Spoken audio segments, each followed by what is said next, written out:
ഒരു മണിയായി. വീഡിയോ ഇഷ്ടമായില്ല, ലൈക്ക് ചെയ്യണം എന്ന് പറഞ്ഞു. സബ്സ്ക്രൈബ് ചെയ്യണം എന്ന് പറഞ്ഞേ. ഇപ്രാവശ്യം നമുക്ക് ഓണത്തിന് നല്ല ഡാർക്ക് ഗ്രീനിൽ നല്ല വയലറ്റ് കളർ പൂക്കളൊക്കെ ഉള്ള ഒരു ഡിസൈൻ നമുക്ക് ചെയ്താലോ. അപ്പോൾ ഇത് ആക്ച്വലി എൻ്റെ മോൾക്ക് വേണ്ടിയിട്ടാണ് ഞാൻ ഡിസൈൻ ചെയ്തിട്ടുള്ളത് കേട്ടോ. അപ്പോൾ അവൾക്ക് സ്ലീവ് ഇല്ലാതെ ബാൻഡ് വെച്ചിട്ടാണ് ഉദ്ദേശിക്കുന്നത്. അപ്പോൾ വീഡിയോ ഇഷ്ടമായാലും ലൈക്ക് ചെയ്യാനും സബ്സ്ക്രൈബ് ചെയ്യാനും മറക്കരുത്. ഇതുപോലെ തുടക്കം മുതൽ ആരി വർക്ക് പഠിക്കണം എന്നുള്ള കൂട്ടുകാർ വെറും 119 രൂപയ്ക്ക് നമ്മൾ മെമ്പർഷിപ്പ് സ്റ്റാർട്ട് ചെയ്തിട്ടുണ്ട്. അതിൽ ജോയിൻ ചെയ്യാം കേട്ടോ. അപ്പോൾ ഇതിനാവശ്യമായിട്ടുള്ള സ്റ്റാൻഡും സംഭവങ്ങളും ഡീറ്റെയിൽസും ഒക്കെ ഞാനിവിടെ ടാഗ് ചെയ്യാം. അപ്പോൾ താല്പര്യമുള്ളവർ അതൊന്ന് പർച്ചേസ് ചെയ്യാം. അപ്പോൾ നമ്മൾ വീട്ടിലിരുന്നുകൊണ്ട് തന്നെ സുഖമായിട്ട് നമുക്ക് ചെയ്യാനായിട്ട് പറ്റുന്ന ഒരു സിമ്പിളായിട്ടുള്ള ഒരു ഡിസൈനാണ് കേട്ടോ. കണ്ടു കഴിഞ്ഞാൽ നല്ല ഹെവി ലുക്കും ഉണ്ട്. അപ്പോൾ നമുക്കിത് എങ്ങനെയാണ് ചെയ്യണമെന്ന് നമുക്ക് നോക്കിയാലോ. ഈ ഒരു ഡിസൈൻ ചെയ്യാനായിട്ട് മൈക്രോ കട്ട് ബീഡ്സും സീക്വൻസും അതുപോലെ തന്നെ കുറച്ച് ഒട്ടിക്കണ സ്റ്റോൺസും മാത്രമേ യൂസ് ചെയ്തിട്ടുള്ളൂ. ജോർജറ്റ് മെറ്റീരിയലാണ് ഇത് ചെയ്യുന്നത് കേട്ടോ. അപ്പോൾ നമ്മൾ ഓരോരുത്തരുടെ അളവും വ്യത്യാസമല്ലേ. അപ്പോൾ അതുകൊണ്ട് തന്നെ നിങ്ങൾക്ക് എത്രയാണോ നിങ്ങളുടെ അളവ് അത് കറക്റ്റായിട്ട് മാർക്ക് ചെയ്യുക കേട്ടോ. ഞാനിത് മോളുടെ കറക്റ്റ് അളവാണ് ഞാനിവിടെ മാർക്ക് ചെയ്തിട്ടുള്ളത്.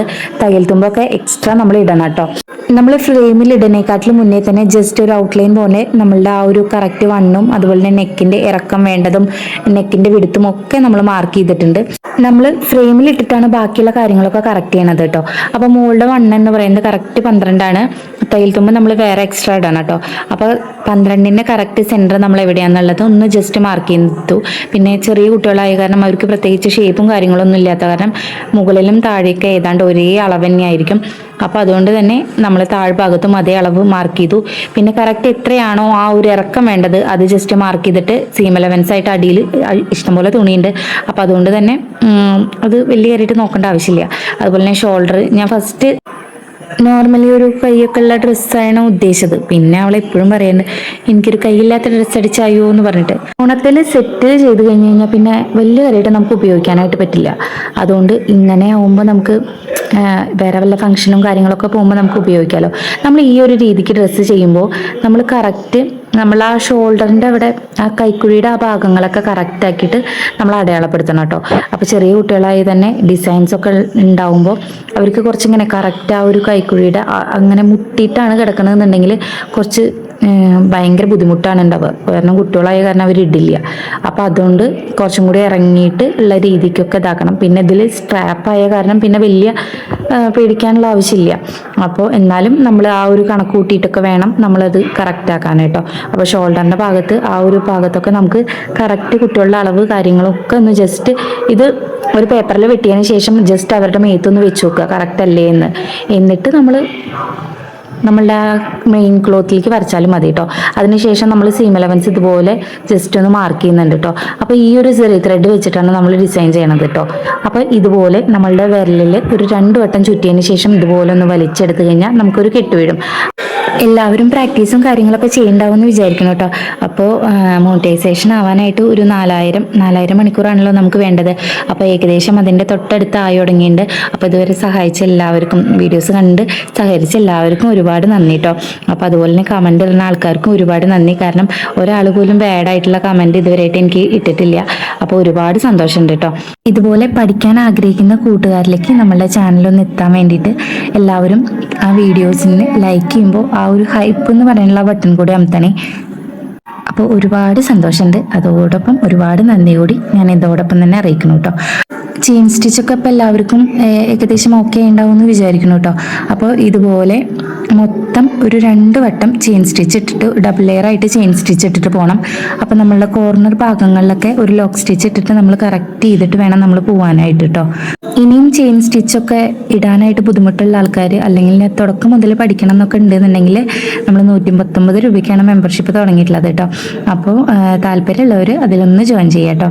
അപ്പോൾ അതാ ചെയിൻ സ്റ്റിച്ച് ഇടുമ്പോൾ നമ്മൾ സാവധാനം ഈ ഒരു നീഡിൽ സ്ട്രൈറ്റ് ആയിട്ട് പിടിച്ചിട്ട് ചെയ്ത് കഴിഞ്ഞാൽ നമുക്ക് സുഖമായിട്ട് ഇടാനായിട്ട് പറ്റും. നമ്മൾ കൂടുതൽ പ്രാക്ടീസ് ചെയ്യുമ്പോൾ മാത്രമാണ് നമുക്ക് കൂടുതലായിട്ട് സ്പീഡും അതുപോലെ തന്നെ പെർഫെക്ഷനും വരുള്ളൂ കേട്ടോ. അപ്പോൾ എല്ലാവരും ഡെയിലി പ്രാക്ടീസ് ചെയ്യാനായിട്ട് ശ്രമിക്കുക. വലിയ കാര്യമായിട്ടുള്ള ഡിസൈൻസ് ഒന്നും ചെയ്തില്ലെങ്കിലും സിമ്പിളായിട്ട് വല്ല പൂവോ ഇലയോ അങ്ങനെ എന്തെങ്കിലുമൊക്കെ ചെയ്തുകൊണ്ടിരിക്കണം കേട്ടോ. അപ്പോൾ നമ്മൾ എപ്പോഴും ഫ്രെയിം നല്ല ടൈറ്റാക്കി വെച്ചിട്ട് നമ്മളുടെ കൈയിൻ്റെ വെയിറ്റ് മൊത്തം ആ ഒരു ഫ്രെയിമിലോട്ട് കൊടുക്കാതെ വേണം ചെയ്യാനായിട്ട് കേട്ടോ. നമ്മൾ ഫ്രെയിമിൽ മൊത്തം വെയിറ്റ് കൊടുക്കുമ്പോൾ അതെപ്പോഴും ക്ലോത്ത് ഉള്ളിലേക്ക് പോയിക്കൊണ്ടിരിക്കും.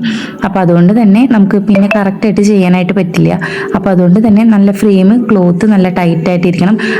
ആരി വർക്ക് നമുക്ക് പഠിക്കണം എന്നുണ്ടെങ്കിൽ നമുക്ക് ഏറ്റവും കൂടുതൽ വേണ്ടത് ക്ഷമയാണ്. കാരണം ഇത് എളുപ്പം പെട്ടെന്ന് ഒരു ദിവസം കൊണ്ട് പഠിച്ചെടുക്കാൻ പറ്റുന്നത് ഒന്നല്ലല്ലോ. അപ്പോൾ അതുകൊണ്ട് തന്നെ നമ്മൾ കണ്ടിന്യൂസ് ആയിട്ട് പ്രാക്ടീസ് ചെയ്താൽ മാത്രമേ കിട്ടുള്ളൂ.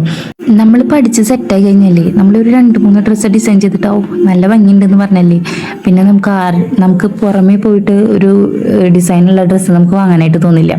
വേറെ വല്ല ഡ്രസ്സ് വാങ്ങിച്ചാലും ഈ ആരി വർക്ക് പോലുള്ള ഡിസൈൻസ് നമുക്ക് ഒരിക്കലും വാങ്ങാൻ തോന്നില്ല. കാരണം നമുക്ക് ചെയ്യണം എന്നുള്ളൊരു തോട്ടാണ്. എൻ്റെ കാര്യം കേട്ടോ ഞാൻ പറഞ്ഞത്. ഞാനൊരു 100 രൂപയ്ക്ക് തുണി വാങ്ങും. പിന്നെ നമുക്ക് ഇഷ്ടമുള്ളത് ഏതാണെന്ന് വെച്ച് കഴിഞ്ഞാൽ അതിനനുസരിച്ചിട്ട് വർക്ക് ചെയ്യും. ഉള്ള സാധനം വെച്ചിട്ടെങ്കിലും നല്ല രീതിക്ക് വർക്ക് ചെയ്യാനായിട്ട് നോക്കും. അയ്യോ, നമ്മുടെ എൻ്റെ നോട്ടാട്ടോ ഈ പോണത്. ഞാനൊരു കാര്യം പറഞ്ഞു കഴിഞ്ഞാൽ പിന്നെ നിർത്താനായിട്ട് ഭയങ്കര ബുദ്ധിമുട്ടാണ്. അപ്പോൾ എൻ്റെ നോട്ട് ബുദ്ധിമുട്ടുള്ള ആൾക്കാർ ഇതുപോലെ ഒന്ന് ജസ്റ്റ് നോക്കി വെച്ചോളൂ കേട്ടോ. ഇതുപോലെ തന്നെയാണ് എല്ലാവരും ചെയ്യുക. അത് തന്നെയാണ് ഞാനും കാണിക്കണത്. എന്നാലും ഒന്ന് നോക്കി വെച്ചോളൂ. നമ്മൾ എൻ്റെ നോട്ട് ഇട്ടിട്ട് മേലെ നിൽക്കണ ആ ലൂപ്പില്ലേ, അത് പോകണമെന്നുണ്ടെങ്കിൽ ഒന്ന് ജസ്റ്റ് നന്നായിട്ടൊന്ന് അങ്ങോട്ട് വലിച്ചാൽ മതി. നമ്മൾ ചെയ്ത് വന്ന വഴിക്ക് തന്നെ വലിക്കണം കേട്ടോ. അപ്പോൾ നമുക്ക് കറക്റ്റായിട്ട് പോകും. അതുപോലെ തന്നെ ഒരു ലെയർ നമ്മൾ ചെയിൻ സ്റ്റിച്ച് കൂടി ഇടുന്നത് ഇപ്പുറത്ത് എങ്ങനെയാണ് ഒട്ടത് ആ ഒരു വലുപ്പത്തിൽ തന്നെ അപ്പുറത്ത് ഇടണം കേട്ടോ. അപ്പോൾ ഏതെങ്കിലും ഒരെണ്ണം നമുക്ക് കുറച്ചൊരു വലുപ്പ വ്യത്യാസം ഉണ്ടെന്നുണ്ടെങ്കിൽ ആ ഒരു വലുപ്പത്തിന് അഡ്ജസ്റ്റ് ചെയ്തിട്ട് തന്നെ അപ്പുറത്ത് വിട്ട് കഴിഞ്ഞാൽ കുറച്ച് കുറങ്ങടില്ലാതെ നല്ല രീതിക്ക് നടക്കും കേട്ടോ. കുറച്ച് മുന്നേ കൈ കാണിച്ചില്ലേ, അതെന്താ അറിയോ, നമ്മളുടെ കൈയിൻ്റെ ലോഡ് ആ ഒരു ഭാഗത്ത് മാത്രമേ വെക്കാൻ പാടുള്ളൂ എന്നാണ് പറഞ്ഞത്. ക്ലോത്തിലേക്ക് വെക്കരുത്. ഇപ്പം ഈ കാണിക്കുന്നത് എല്ലാതും ഒരേ അളവിലാവണം എന്നാണ് കേട്ടോ. അപ്പോൾ ഇത് രണ്ടും മനസ്സിലായി എന്ന് വിചാരിക്കണം. ഈ ഒരു ബീഡ് വെച്ചിട്ടും 23യുടെ നീഡിൽ വെച്ചിട്ടും ടുലിപ്പിൻ്റെ 23 നമ്പർ നീഡിൽ വെച്ചിട്ടാണ് നമ്മൾ ഇതാക്കണത്. ഈ റിംഗ് ഫിംഗർ വെച്ചിട്ടാണ് നമ്മൾ ബീഡ്സ് താഴത്തേക്ക് ഇറക്കണതും അതുപോലെ തന്നെ ഹോൾഡ് ചെയ്ത് പിടിക്കേണ്ടത് കേട്ടോ. ടുലിപ്പിൻ്റെ നീഡിൽ വെച്ച് ചെയ്യുമ്പോൾ ഞാൻ പറയണു ബിഗിനേഴ്സ് ആയിട്ടുള്ള ആൾക്കാർക്ക് എന്തായാലും പഠിക്കാനായിട്ട് സുഖമായിട്ടുള്ള ഒരു നീഡിലാണ്. കാരണം ഇതുകൊണ്ട് ചെയ്യുമ്പോൾ നമുക്ക് അത്രയ്ക്കും വൃത്തിയോട് കൂടിയിട്ട് ചെയ്യാനായിട്ട് പറ്റും. എൻ്റെ പേഴ്സണലായിട്ടുള്ളൊരു ഇതാണ് കേട്ടോ ഞാൻ പറഞ്ഞത്. കാരണം ഞാൻ ഫസ്റ്റ് മുതലേ ഇതിലാണ് പഠിച്ചത്. അതുകൊണ്ട് തന്നെ എനിക്ക് ഈ ഒരു നീഡിൽ ഭയങ്കര താല്പര്യം. അയൺ നീഡിൽ എത്ര വന്നാലും എനിക്ക് ഈ ടുലിപ്പിൻ്റെ നീഡിലിനോടാണ് കൂടുതലായിട്ട് താല്പര്യം കേട്ടോ. പക്ഷെ ഇതിലൊരു പ്രശ്നമുള്ളത് നമ്മുടെ ചെറിയ ബീഡ്സുകളൊക്കെ അങ്ങോട്ട് കയറാനും ഇറങ്ങാനൊക്കെ ഭയങ്കര ബുദ്ധിമുട്ടാണ്. അതാണ് ഇതിൻ്റെ ഒരു ചെറിയൊരു പ്രോബ്ലം ഉള്ളത്. അല്ലാതെ ആകുമ്പോൾ ഇത് തുടക്കക്കാർക്കാണെങ്കിൽ ഇത് സൂപ്പറാണ് പഠിക്കാനായിട്ട് കേട്ടോ. അപ്പോൾ ഇതുപോലെ തിരിച്ച് മറിച്ചിട്ടൊക്കെ എടുക്കുക. എപ്പോഴും നമ്മൾ സ്ട്രെയിറ്റ് ആയിട്ട് പിടിച്ചിട്ട് വേണം ചെയ്യാനായിട്ട്. അപ്പോൾ അതുപോലെ നമ്മൾ ആ ഒരു 2 ലെയർ ചെയിൻ സ്റ്റിച്ച് ഇട്ടതിന് ശേഷം ഈ ഒരു micro cut beads glass type micro cut beads ആണ് നമ്മൾ ഇതുപോലെ ഇട്ട് പോകുന്നത് കേട്ടോ. അപ്പോൾ നെക്കിൻ്റെ ആ ഒരു ഭാഗത്തും അതുപോലെ തന്നെ നമ്മളുടെ ഈ അടിഭാഗത്തും ഇതുപോലെ ചെയ്യണം എന്നാണ് ഞാൻ ഉദ്ദേശിച്ചത്. ഇനി നമുക്ക് ഈ കോർണർ ഭാഗത്ത് വരുമ്പോൾ നമുക്ക് ഇങ്ങനെ ഈ കൂട്ടി പിടിച്ചിട്ട് ചെയ്യരുത് കേട്ടോ. അതിന് ആ ഒരു കുറച്ച് ഫ്രീ ആയിട്ട് വേണം ചെയ്യാനായിട്ട്. അപ്പോൾ അതുകൊണ്ട് തന്നെ കോർണർ പോർഷനിൽ നമ്മൾ ഒരു ബീഡ് കറക്റ്റായിട്ട് അവിടെ നിൽക്കുന്നുണ്ടെന്നുണ്ടെങ്കിൽ ആ ഒരു കറക്റ്റ് ആ പൊസിഷനിൽ നമ്മൾ ഒരു ബീഡ് വെച്ചിട്ട് അത് ഫില്ലായി എന്ന് വെച്ചാൽ നമ്മൾ അതിൻ്റെ തൊട്ടടുത്ത് തന്നെ അപ്പുറത്തൊരു ചെയിൻ സ്റ്റിച്ച് ഇട്ടതിന് ശേഷം ഇങ്ങോട്ടേക്ക് തിരിഞ്ഞിട്ട് വേണം വരാൻ. അപ്പോഴാണ് നമുക്ക് ആ കറക്റ്റ് ആ ഒരു ഷേപ്പ് നമുക്ക് കീപ്പ് ചെയ്യാൻ പറ്റുള്ളൂ. പിന്നെ അവിടെ അല്ലെങ്കിൽ ഒരു വൃത്തിയില്ലാതിരിക്കും. അപ്പോൾ നമ്മളെപ്പോഴും ഈ കോർണർ ഭാഗങ്ങളൊക്കെ കറക്റ്റായിട്ട് നമ്മൾ എപ്പോഴും ശ്രദ്ധിക്കണം. കാരണം ഈ ഒരു വർക്കല്ല, വേറെ ഏതെങ്കിലും വർക്കൊക്കെ ഇതാക്കുമ്പോൾ നമുക്ക് ആ ഒരു നീറ്റായിട്ട് ചെയ്താൽ മാത്രമാണ് നമുക്കൊരു ഭംഗി ഉണ്ടാവുള്ളൂ. അപ്പം പിന്നെ അടുത്ത ഇതെന്ന് പറയുമ്പോൾ നമുക്കിതുപോലെ സീക്വൻസും നമ്മളുടെ ഗ്ലാസ് ബീഡ്സും ഇട്ടിട്ടാണ് അടുത്ത ലെയറായിട്ട് നമ്മൾ പോണത്. അപ്പോൾ നമ്മൾ ഫസ്റ്റ് ചെയിൻ സ്റ്റിച്ച് ഇട്ടു, 2 വട്ടം ചെയിൻ സ്റ്റിച്ച് ഇട്ടു. അതിനുശേഷം ഒരു സിംഗിൾ ബീഡ് കൊടുത്തു. മൈക്രോ കട്ട് ബീഡ്സിൻ്റെ ഒരു സിംഗിൾ ലൈനായിട്ട് നമ്മൾ പോയി. അതിന് ശേഷം നമ്മൾ ചെറിയ ടൈപ്പ് സീക്വൻസ് ആണ് കേട്ടോ. എനിക്ക് ചെറിയ കുട്ടികളായ കാരണം തന്നെ അവർക്ക് വലിയ വലിയ ഡിസൈൻസ് കൊടുക്കാൻ എനിക്ക് താല്പര്യമില്ല. അവർ മുഖത്തിന് അധികം ഭംഗി ഉണ്ടാവില്ല എന്ന് എൻ്റെ ഒരു തോന്നലാണ് കേട്ടോ. അപ്പം ഞാൻ എപ്പോഴും കുഞ്ഞു ഡിസൈൻസ് അത് പരത്തി ചെയ്യും. അതാണ് എൻ്റെ ഒരു രീതി. അപ്പോൾ ഇത് ഒരു എന്താണ് പറയുക, ഒരു സീക്വൻസും ഒരു ഗ്ലാസ് ബീഡും ഇങ്ങനെ വെച്ച് പോവുക. പിന്നെ സീക്വൻസ് വെക്കുമ്പോൾ നമ്മൾ ശ്രദ്ധിക്കേണ്ടത് എന്താ അറിയോ, ആ ഒരു സീക്വൻസിന് നിൽക്കാനുള്ള പാകത്തിൽ വേണം നമ്മൾ കുത്താനായിട്ട് കേട്ടോ. അല്ലെങ്കിൽ അത് വളഞ്ഞും തിരിഞ്ഞ് നിൽക്കുമ്പോൾ വൃത്തി ഉണ്ടാവില്ല. ആ ഒരു സീക്വൻസിന് പോകാനുള്ള കറക്റ്റ് വലിപ്പം നമ്മൾ അവിടെ കൊടുക്കണം. അതുപോലെ തന്നെ ഈ എൻഡ് പോർഷനിൽ എത്തുമ്പോൾ നമ്മൾ കോർണറിൻ്റെ ആ ഭാഗത്ത് എത്തുമ്പോൾ നമ്മൾ ഒന്നുകൂടി നന്നായിട്ട് നോക്കിയിട്ട് ഒരു ബീഡ് അവിടെ പോകുമെന്നുണ്ടെങ്കിൽ അതിനനുസരിച്ചിട്ട് ചെയ്യുക. അത് നിങ്ങളുടെ അനുസരിച്ചിട്ട് അത് വൃത്തിക്ക് അങ്ങോട്ട് ചെയ്യുക കേട്ടോ. അപ്പോൾ അതുപോലെ കറക്റ്റ് നമ്മൾ ഒരു ബീഡാണെങ്കിലും ഒരു സീക്വൻസ് ആണെങ്കിലും അത് കറക്റ്റ് അവിടെ ഇരിക്കണ രീതിക്ക് ഇരുന്നാലാണ് അതൊരു വൃത്തി ഉണ്ടാവുള്ളൂ. അല്ലെങ്കിൽ നമുക്ക് വളഞ്ഞും തിരിഞ്ഞും നിൽക്കുമ്പോൾ അതൊരു ഭംഗി ഉണ്ടാവില്ല. അപ്പോൾ ഇതുപോലെ നമ്മൾ ചെയ്ത് വന്നിട്ടുണ്ട് കേട്ടോ. ഡിസൈൻ നമ്മൾ ടോപ്പിൻ്റെ അടിഭാഗത്താണ് കേട്ടോ ചെയ്യുന്നത്. നെക്കിൽ നമ്മൾ സിമ്പിളായിട്ടാണ് ചെയ്തിരിക്കുന്നത്. ആ ഒരു സീക്വൻസിൻ്റെ ആ ഒരു വർക്ക് വരുന്ന വരയ്ക്ക് നമ്മൾ ചെയ്തിട്ടുള്ളൂ കേട്ടോ. അപ്പോൾ മൊത്തത്തിൽ കുറച്ചും കൂടി ഹെവി ആക്കണം എന്നുണ്ടായിരുന്നു. പക്ഷെ ഞാൻ കഴിഞ്ഞ ദിവസം ഒരു വീഴ്ച വേണം, അതിനെ തുടർന്ന് എനിക്ക് ഇരിക്കാനായിട്ട് ഭയങ്കര ബുദ്ധിമുട്ടാണ്. അപ്പോൾ അതുകൊണ്ട് തന്നെ ഞാൻ കുറച്ച് ലൈറ്റായിട്ട് ചെയ്യാമെന്ന് വിചാരിച്ചു. അതിനുശേഷം നമ്മളിതുപോലെ ഒരു സ്കാലപ്പ് നെക്ക് പോലെ അല്ല, സ്കാലപ്പ് ഡിസൈൻ പോലെ നമ്മൾ കൊടുക്കുക കേട്ടോ. അപ്പോൾ അതുപോലെ നമുക്ക് എത്ര വലുപ്പത്തിലാണോ വേണ്ടത് ജസ്റ്റ് സ്കെയിൽ കൊണ്ട് ആ ഒരു ഇത് വരച്ച് വെച്ചതിന് ശേഷം ഇതുപോലെ നമ്മൾ ആ ഡിസൈൻസ് ഒന്ന് ഇതാക്കുക കേട്ടോ. സ്കാലപ്പ് വരയ്ക്കുമ്പോൾ ബുദ്ധിമുട്ടുള്ള ആൾക്കാർ നമ്മളിതുപോലെ ഒരു പേപ്പറിൽ കട്ട് ചെയ്തതിന് ശേഷം അത് ജസ്റ്റ് ഇങ്ങനെ ഷേപ്പ് എല്ലാത്തിലും വരച്ച് പോയാൽ മതി കേട്ടോ. അതിനുശേഷം നമ്മളിത് ഒരു സീക്വൻസിൻ്റെ അടിഭാഗത്ത് ഇതുപോലെ ആ ഒരു ബീഡ്സ് കൊണ്ട് നമ്മളിതുപോലെ ചെയ്തു പോകുന്നുണ്ട്.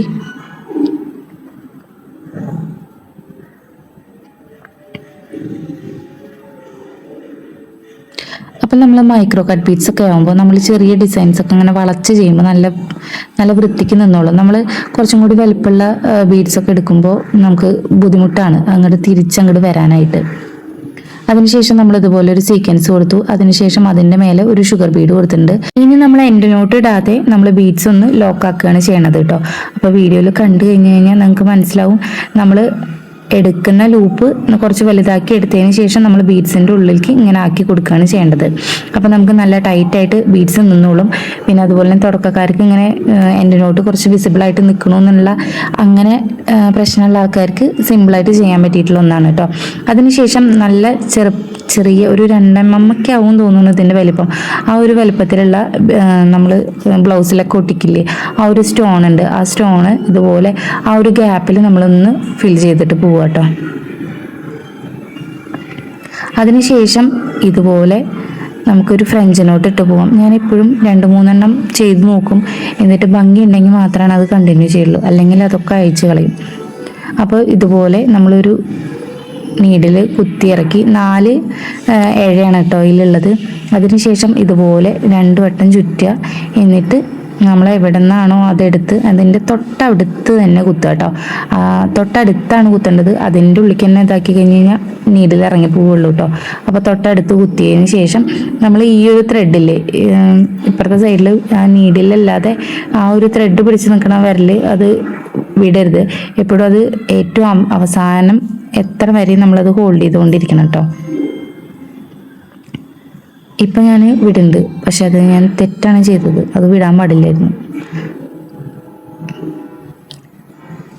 ഇതുപോലെ 2 വട്ടം ചുറ്റി എന്നിട്ട് അതിൻ്റെ തൊട്ടടുത്ത് തന്നെ കുത്തി. എന്നിട്ട് നമ്മൾ അത് കറക്റ്റ് അതിൻ്റെ ഏറ്റവും അടുത്തെത്തുമ്പോൾ മാത്രമാണ് നമ്മൾ ആ ഒരു കൈ റിലീസ് ചെയ്യാൻ പാടുള്ളൂ. അല്ലെങ്കിൽ അവിടെ ചിലപ്പോൾ കെട്ടി വിടാനായിട്ടുള്ള ചാൻസ് ഉണ്ട്. അപ്പം അതുപോലെ നമ്മൾ ചെയ്യുക കേട്ടോ. ഫ്രഞ്ച് നോട്ടൊക്കെ പിന്നെ എല്ലാവർക്കും അറിയുണ്ടാവും എന്ന് വിചാരിക്കണം. അപ്പം അതുപോലെ അതിൻ്റെ ആ ഒരു ഗ്യാപ്പിൽ മൊത്തം നമുക്ക് ചെയ്തു വരാം കേട്ടോ.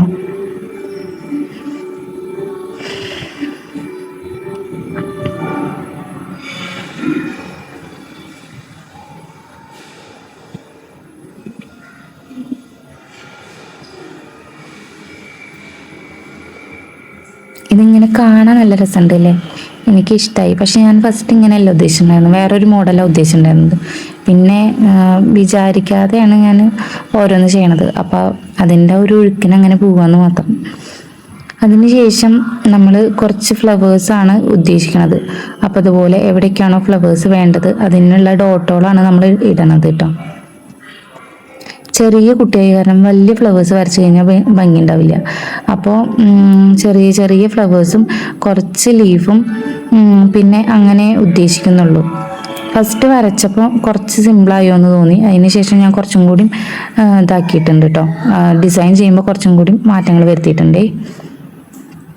അപ്പോൾ ഇതുപോലെ നമ്മൾ അങ്ങോട്ടും ഇങ്ങോട്ടും ചെതറിയിട്ട് നമ്മൾ വരകൾ വരയ്ക്കുന്നുണ്ട്. കുറേ സ്റ്റെമ്മുകളാണിത്. നീരാളി പോലെ തോന്നുന്നുണ്ടെങ്കിലും സ്റ്റെമ്മുകളാണ് കേട്ടോ അത്.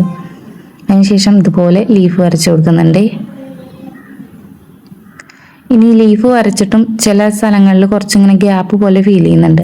അപ്പോൾ ആ ഒരു ഭാഗത്തൊക്കെ വേറൊരു തരം സീക്വൻസിൻ്റെ ഒരു ഫ്ലവർ പോലെ നമ്മൾ ചെയ്ത് കൊടുക്കുന്നുണ്ട് കേട്ടോ.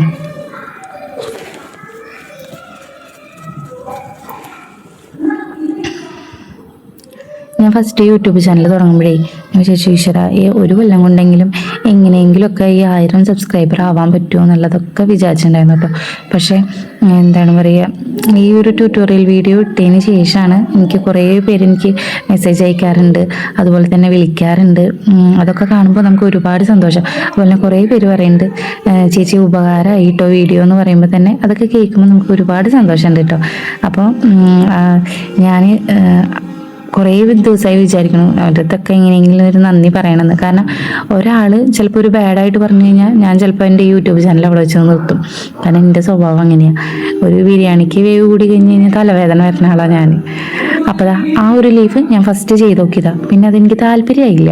അതുകൊണ്ട് ഞാൻ ലീഫിൻ്റെ സ്ട്രക്ചർ ഒന്ന് മാറ്റി അതിൻ്റെ ഉള്ളിലൊരു വയലറ്റിൻ്റെ ആ ഒരു ഷെയ്ഡ് കൂടി വന്നോട്ടെ എന്ന് വിചാരിച്ചിട്ട്, അടിയിലൊരു നീലല്ലേ കൊടുത്തിട്ടുണ്ട്, അപ്പോൾ ആ ഒരു വയലറ്റ് ഷെയ്ഡ് വന്നോട്ടെ എന്ന് വിചാരിച്ചിട്ടാണ് നമ്മൾ ഇതാക്കിയേക്കണത് കേട്ടോ. നമ്മളുടെ കുക്കറി ഷോയിലെ ഒരു ഷൈൻ ചേട്ടനില്ലേ, ആ ചേട്ടനൊക്കെ പറയണ പോലെ കാര്യം മാത്രം പറഞ്ഞിട്ട് പോകാന്നൊക്കെ ഞാൻ വിചാരിക്കും. പക്ഷേ എൻ്റെ സ്വഭാവം വെച്ചിട്ട് ഞാൻ പറയണേനെ അപ്പുറം ഞാൻ പറഞ്ഞിട്ടാണ് ഞാനിങ്ങോട്ട് പോരുക.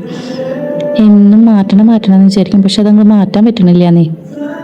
അപ്പോൾ ഇതുപോലെ ലീഫൊക്കെ ചെയ്യുമ്പോൾ നമ്മൾ ആ കോർണർ ഭാഗത്ത് ആ ഒരു ബീഡിട്ടിട്ട് നിർത്തിയിട്ട് അടിയിലേക്ക് പോവാതെ അതിൻ്റെ തൊട്ട് മേലെ തന്നെ ഒരു ചെയിൻ സ്റ്റിച്ച് കൂടി ഇട്ടതിന് ശേഷം പിന്നെ ആ ഒരു കോണ് പോലെ നമുക്ക് വരണ്ടേ, ആ ഒരു ലീഫിന് ആ ഒരു മുനഭാഗം പോലെ വരണം എന്നുണ്ടെങ്കിൽ നമ്മൾ ഇപ്പോൾ ഏറ്റവും മേലത്തെ ആ ഒരു ബീഡില്ലേ അതിൻ്റെ തൊട്ട് താഴെ ഇതുപോലെ ഒരു ചെയിൻ സ്റ്റിച്ച് ഇടുക.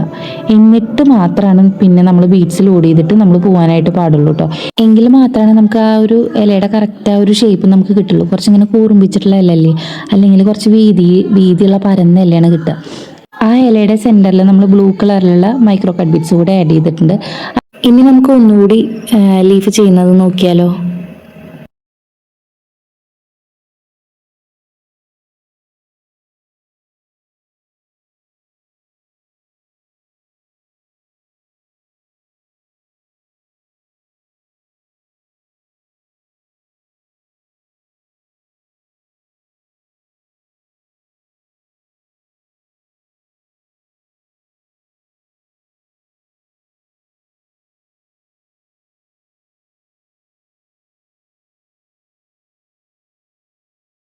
ഇനി ചില ഭാഗത്ത് കുറച്ച് ഗ്യാപ്പ് പോലെ ഫീൽ ചെയ്യുന്നുണ്ട്. അവിടെ ഒരു സ്റ്റെമ്മ് പോലെ കൊടുത്തിട്ട് ഏറ്റവും അറ്റത്ത് ഒരു സീക്വൻസ് നമ്മൾ കൊടുക്കുന്നുണ്ട്. ആ ഒരു സീക്വൻസിൻ്റെ തൊട്ട് മുന്നേ ഉള്ള 2 ബീഡ്സ് എന്ന് പറയുന്നത് വയലറ്റ് കളറുള്ള ബീഡ്സ് ആണ് കേട്ടോ. അപ്പോൾ ഇതുപോലെ നമ്മൾ അതിൻ്റെ തൊട്ടടുത്ത് ആ ഒരു 2 സീക്വൻസിൻ്റെ ആ ഒരു താഴെയായിട്ട് നമ്മളിതുപോലെ ഒരു ചെയിൻ സ്റ്റിച്ച് ഇട്ടിട്ട് അവിടെ നിന്നും അപ്പുറത്തെ സൈഡിലേക്ക് ഒരു 2 എണ്ണം വെച്ചിട്ട് ഇടുന്നുണ്ട്. ഇതുപോലെ ഒരു സ്റ്റിച്ച് ഓരോന്നും സിംഗിളായിട്ടാണ് നമ്മൾ ചെയ്യണത്. സിംഗിളായിട്ട് ചെയ്യുമ്പോൾ ആ ഒരു വർക്ക് കാണാൻ നല്ല ഭംഗിയുണ്ട് കേട്ടോ. അപ്പോൾ അതുപോലെ നമ്മൾ ചെയ്യുക. ഇനി അതിൻ്റെ തൊട്ടടുത്ത് തന്നെ ഒരു സീക്വൻസ് നമ്മളിടുന്നുണ്ട്. സീക്വൻസ് ഇടുമ്പോൾ എപ്പോഴും അതിൻ്റെ ആ ഒരു പകുതി നമുക്ക് കറക്റ്റായിട്ട് അവിടെ നിൽക്കാൻ പാകത്തിന് വേണം നമ്മൾ ഇടാനായിട്ട്, എൻ്റെ നോട്ട് ഇടാനായിട്ട്, അല്ലെങ്കിൽ ആ ഒരു ചെയിൻ സ്റ്റിച്ച് ഇടാനായിട്ട്. അല്ലെങ്കിൽ അത് കറക്റ്റായിട്ട് നിന്നില്ലെങ്കിൽ സീക്വൻസ് വളഞ്ഞിരിക്കുമ്പോൾ അധികം ഭംഗി ഉണ്ടാവില്ല കാണാൻ. അത് കറക്റ്റ് അതിൻ്റെ ആ ഒരു പൊസിഷൻ കറക്റ്റായിട്ട് റൗണ്ട് ആണെങ്കിലോ റൗണ്ടിന് നിൽക്കാൻ പറ്റുന്ന രീതി ഉണ്ടെങ്കിൽ മാത്രമാണ് അത് നല്ല ഭംഗിയിൽ നമുക്ക് തോന്നുള്ളൂ. അല്ലെങ്കിൽ ഇങ്ങനെ പകുതി മറിഞ്ഞിട്ടാവുമ്പോൾ അധികം ആ ഒരു സീക്വൻസിൻ്റെ ഭംഗി നമുക്ക് കിട്ടില്ല. അപ്പോൾ അതുകൊണ്ട് തന്നെ സീക്വൻസ് ചെയ്യുമ്പോൾ അതൊന്ന് ശ്രദ്ധിക്കുക കേട്ടോ. ഇനി നമ്മൾ ഇതുപോലെ അതിൻ്റെ തൊട്ട് ഇപ്പുറത്തെ സൈഡിലും നമ്മളിതുപോലെ ചെയ്തു പോകുന്നുണ്ട്.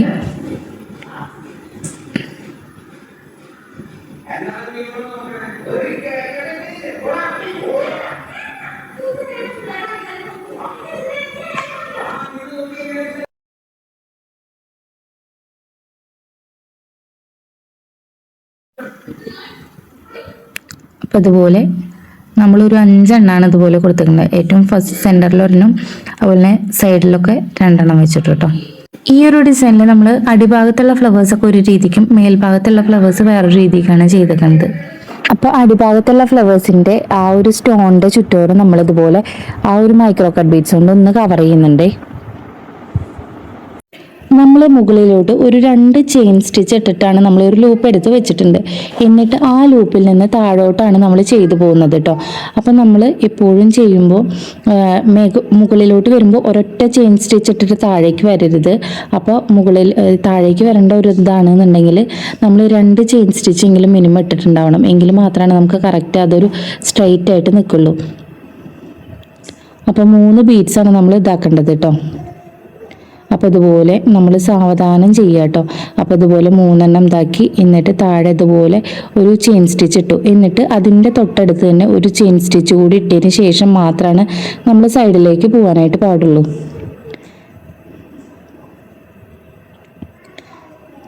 എന്നിട്ട് നേരെ മുകളിലോട്ട് ഒരു സ്റ്റിച്ച് ഇട്ടു. അതിനുശേഷം ഒരു സ്റ്റിച്ച് കൂടി ഇട്ടതിന് ശേഷമാണ് നമ്മൾ അടിയിലോട്ട് വരാൻ പാടുള്ളൂ കേട്ടോ. എങ്കിലാണ് നമ്മൾ സ്ട്രെയിറ്റ് ആയിട്ടുള്ള ചെയ്യുന്നതൊക്കെ വളവില്ലാതെ നമുക്ക് ഇരിക്കണം എന്നുണ്ടെങ്കിൽ നമ്മൾ അതുപോലെ ചെയ്യണം. എന്നിട്ട് നമ്മൾ ഇതുപോലെ അടിയിൽ ഒരു ചെയിൻ സ്റ്റിച്ച് ഇട്ടിട്ട് നമ്മൾ തൊട്ടടുത്ത് തന്നെ കുത്തുമ്പോൾ നമുക്ക് ഇങ്ങനെ ഒരു വളവ് വരാനായിട്ടുള്ള ചാൻസ് ഉണ്ട്. അതുകൊണ്ട് തന്നെ നമ്മൾ ഈ ഒരു സൈഡിലാണ് ചെയ്യണത് എന്നുണ്ടെങ്കിൽ നമ്മൾ സൈഡ് ഭാഗത്ത് ഇതുപോലെ ചെയ്യുമ്പോൾ നമ്മൾ അടിഭാഗത്ത് ഇതുപോലെ ഒരു ചെയിൻ സ്റ്റിച്ച് ഇടും. ചെയിൻ സ്റ്റിച്ച് ഇട്ടിട്ട് തൊട്ടടുത്ത് തന്നെ ഒരു ചെയിൻ സ്റ്റിച്ച് ഇട്ടിട്ടാണ് നമ്മൾ അടുത്തേന് പോകുള്ളൂ. പക്ഷേ അത് ചെയ്യണത് നേരെ ഓപ്പോസിറ്റ് ഭാഗത്താണ് നമ്മൾ ചെയ്യണത് എന്നുണ്ടെങ്കിൽ നമുക്ക് കറക്റ്റ് അതൊരു ആ ഒരു ഷേപ്പിൽ തന്നെ കറക്റ്റ് സ്ട്രൈറ്റ് ആയിട്ട് ഇരിക്കും കേട്ടോ. അപ്പോൾ നമ്മൾ ഇപ്പോൾ ഈ ഒരു 2 എണ്ണം ഇടണേൻ്റെ നേരെ ഓപ്പോസിറ്റ് ഭാഗത്തേക്കാണ് നമ്മൾ ഇട്ട് പോകേണ്ടത്. അപ്പോഴാണ് അത് കറക്റ്റ് ആ ഒരു ഷേപ്പ് കറക്റ്റായിട്ട് കിട്ടുള്ളൂ. അപ്പോൾ നിങ്ങൾ ചെയ്യുമ്പോൾ ഇതുപോലെ ഒന്ന് ചെയ്ത് നോക്കി കഴിഞ്ഞാൽ നിങ്ങൾക്ക് അതിൻ്റെ ഒരു വ്യത്യാസം മനസ്സിലാവും. നമ്മളിപ്പോൾ ഒരു ഭാഗത്ത് ചെയ്യണത് അതിൻ്റെ തൊട്ടടുത്ത് തന്നെ ആ ഭാഗത്ത് തന്നെ ചെയ്യുമ്പോൾ നമുക്ക് വളഞ്ഞു പോകാനുള്ള ചാൻസ് ഉണ്ട്. അപ്പോൾ നേരെ അതിൻ്റെ ഓപ്പോസിറ്റ് ഭാഗത്തേക്കാണ് നമ്മൾ ചെയ്തു പോകേണ്ടത് കേട്ടോ. അപ്പോൾ ഇതുപോലെ നമ്മൾ മുകളിലോട്ട് പോകുമ്പോഴും നമ്മൾ 2 സ്റ്റിച്ച് ഇടണം. എന്നിട്ട് മാത്രമാണ് നമ്മൾ താഴത്തോട്ട് വരാൻ പാടുള്ളൂ കേട്ടോ. എങ്കിലാണ് അത് അവിടെയും കറക്റ്റ് ആ ഒരു ഷേപ്പ് കറക്റ്റായിട്ട് നമുക്ക് കീപ്പ് ചെയ്യാനായിട്ട് പറ്റുള്ളൂ. അപ്പോൾ ഇതുപോലെ നമ്മൾ ഓപ്പോസിറ്റ് ഭാഗത്ത് ചെയ്തിട്ടാണ് പോകേണ്ടത്. അപ്പോഴാണ് നമുക്ക് ആ ഒരു കറക്റ്റ് ആ ഒരു ഷേപ്പോട് കൂടിയിട്ട് കറക്റ്റ് സ്ട്രൈറ്റ് ആയിട്ട് തന്നെ ഇരിക്കുള്ളൂ. അല്ലെങ്കിൽ കുറച്ചിങ്ങനെ ചെരിഞ്ഞ് നിൽക്കാനുള്ള ചാൻസ് ഉണ്ട്. അപ്പോൾ നമുക്കിത് മൊത്തം ചെയ്തിട്ട് വരാം കേട്ടോ. അതുപോലെ തന്നെ ഇങ്ങനത്തെ ഡിസൈൻ നമ്മൾ ചെയ്യുമ്പോൾ സെൻറ്റർ ഭാഗത്തുള്ളതാണ് ഫസ്റ്റ് നമ്മൾ ചെയ്യേണ്ടത്. അപ്പോൾ അത് കണക്കൂട്ടിയിട്ട് നമ്മൾ അടിയിൽ ലെവൽ ചെയ്തിട്ട് നമ്മൾ കുത്തണം കേട്ടോ. സെൻറ്റർ ഭാഗത്തുള്ള ആ ഒരു 3 എണ്ണം നമ്മൾ ചെയ്തതിന് ശേഷമാണ് നമ്മൾ സൈഡ് ഭാഗത്തുള്ള 2 എണ്ണം വെച്ചിട്ട് ചെയ്യാനായിട്ട് പാടുള്ളൂ. അപ്പോൾ അതൊക്കെ ഒന്ന് ജസ്റ്റ് നോക്കി വെക്കുക കേട്ടോ. ഈ ഒരു ടൈപ്പ് ഫ്ലവറും അതുപോലെ തന്നെ ഈ ഒരു ടൈപ്പ് ഫ്ലവറുമാണ് ഈ ഒരു ഡിസൈനിൽ ചെയ്തേക്കുന്നത് കേട്ടോ. ഇത് ചെയ്യാൻ വളരെ സിമ്പിളാണ്. അപ്പോൾ അതുകൊണ്ട് തന്നെ മുകളിലുള്ള ആ ഒരു 4-5 ഫ്ലവേഴ്സൊക്കെ ആ ഒരു രീതിക്കാണ് ചെയ്തേക്കുന്നത് കേട്ടോ. അതിനായിട്ട് നമ്മൾ ഇതുപോലെ ഒരു ലൂപ്പ് അടിയിൽ നിന്ന് എടുത്തിട്ടുണ്ട്. എന്നിട്ട് നമ്മളൊരു 2 ബീഡ്സ് മാത്രമാണ് അതിൽ കോർക്കുന്നുള്ളൂ കേട്ടോ. അപ്പോൾ ഈ പൂവിൻ്റെ വലിപ്പം കൂട്ടണം എന്നുണ്ടെങ്കിൽ അതിനനുസരിച്ചിട്ട് നമുക്ക് മാറ്റങ്ങൾ വരുത്താവുന്നതാണ് കേട്ടോ. ഈ ഒരു ഫ്ലവർ ചെയ്യുമ്പോൾ നമ്മൾ ശ്രദ്ധിക്കേണ്ട ഒരേ ഒരു കാര്യം, നമ്മൾ ഏറ്റവും ഫസ്റ്റ് 4 ഭാഗങ്ങളിലുള്ള അത് മാത്രമാണ് നമ്മൾ ചെയ്യേണ്ടത്. ഏറ്റവും നമ്മൾ ഒരു പ്ലസ് പോലെ വരയ്ക്കില്ലേ, ആ ഒരു രീതിക്ക് നമ്മൾ മേലെന്നും അടിയെന്നും പിന്നെ റൈറ്റും ലെഫ്റ്റും ചെയ്യണം കേട്ടോ. അപ്പോൾ ഞാൻ കുറച്ച് മുന്നുള്ള വീഡിയോ സിൽക്ക് ത്രെഡിലാണ് ചെയ്തിട്ടുണ്ടായിരുന്നത്. അത് ഞാൻ ഡിലീറ്റ് ചെയ്തിട്ട് ഞാൻ പിന്നെ നോർമൽ മെഷീൻ ത്രെഡിൽ ചെയ്യണതാണ് ഈ പറഞ്ഞത് കേട്ടോ. അപ്പോൾ ഇതുപോലെ നേരെ ഓപ്പോസിറ്റ് ഭാഗത്ത് നമ്മളിതുപോലെ ചെയ്യുന്നുണ്ട്. അതിനുശേഷം റൈറ്റിലും ലെഫ്റ്റിലും നമ്മളിതുപോലെ ഒന്ന് ചെയ്ത് കൊടുക്കുക കേട്ടോ.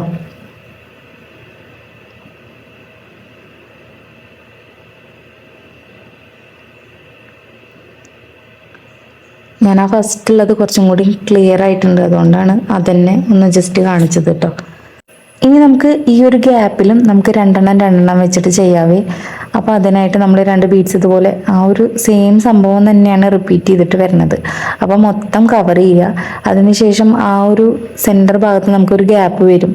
അപ്പോൾ ആ ഗ്യാപ്പിന് ചുറ്റും നമ്മൾ ഈ ഒരു വയലറ്റ് കട്ട് ബീഡ്സ് കൊണ്ട് നമ്മൾ ഒന്ന് ജസ്റ്റ് കവർ ചെയ്യുക, മൊത്തം കവർ ചെയ്യുക. നമ്മൾ ഫസ്റ്റ് തന്നെ അത് കവർ ചെയ്ത് കഴിഞ്ഞാൽ ചിലപ്പോൾ നമ്മൾ ഇത് ചെയ്യുമ്പോൾ നമുക്ക് പിന്നെയും ചിലപ്പോൾ ഗ്യാപ്പ് വരും.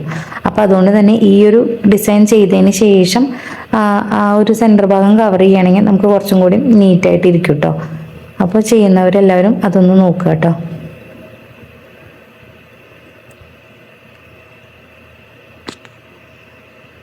ഇനി ഓണത്തിനായിട്ട് നമുക്ക് വേറെ വല്ല സെറ്റിലുള്ള വല്ല ഡിസൈൻസ് നമ്മൾ നോക്കണോ, പാവാടയിലോ അല്ലെങ്കിൽ ബ്ലൗസിലോ അങ്ങനെ വല്ല ഡിസൈൻസ് വേണമെന്നുണ്ടെങ്കിൽ ജസ്റ്റ് താഴെ ഒന്ന് കമൻറ്റ് ചെയ്യുക കേട്ടോ. അപ്പോൾ ഈ ഒരു ഡിസൈൻ നിങ്ങൾ എന്തായാലും മൊത്തമായിട്ട് ചെയ്തു വരിക. അപ്പോൾ താല്പര്യമുള്ളവർ ഇത് ജസ്റ്റ് ചെയ്ത് കഴിഞ്ഞ് കഴിഞ്ഞാൽ അതിൻ്റെ ഒരു ഫോട്ടോ ചെയ്തിട്ടുള്ള ആൾക്കാരുണ്ടെന്നുണ്ടെങ്കിൽ അതൊന്ന് അയച്ചു തരിക കേട്ടോ. ഇപ്പോൾ ഈ ഒരു ഡിസൈൻ ഞാൻ സ്ലീവ് ഇല്ലാതെയാണ് ആ ഷോൾഡർ ഭാഗം പ്ലെയിൻ ആക്കിയിട്ടല്ലേ നമ്മൾ ചെയ്യണത്. അപ്പോൾ നിങ്ങൾക്ക് അത് കറക്റ്റ് ആ ഒരു നെക്കോട് കൂടിയിട്ട് കറക്റ്റ് അങ്ങനെ ചെയ്യണമെന്നുണ്ടെങ്കിൽ ഈ ഒരു ഡിസൈൻ തന്നെ ഷോൾഡർ ഭാഗത്തും കണ്ടിന്യൂ ചെയ്തിട്ട് പോവുകയാണെങ്കിൽ നമുക്ക് ആ ഒരു രീതിക്ക് നല്ലൊരു ഡിസൈനായിട്ട് തന്നെ കിട്ടും കേട്ടോ.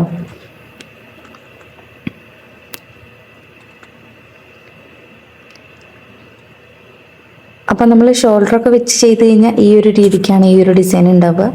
അപ്പോൾ വീഡിയോ ഇഷ്ടമായാൽ ലൈക്ക് ചെയ്യാനും സബ്സ്ക്രൈബ് ചെയ്യാനും മറക്കരുത്. അതോടൊപ്പം തന്നെ ആ ഒരു ഹൈപ്പ് എന്നുള്ള അതുകൂടി ഒന്ന് എനേബിൾ ചെയ്യണം കേട്ടോ. അപ്പോൾ അടുത്തൊരു വീഡിയോയിൽ കാണാവേ. ഇനി ഈ ഒരു ഡ്രസ്സിൻ്റെ സ്റ്റിച്ചിങ് വീഡിയോ വേണമെന്നുണ്ടെങ്കിൽ ഒന്ന് താഴെ ഒന്ന് കമൻറ്റ് ചെയ്യാം കേട്ടോ.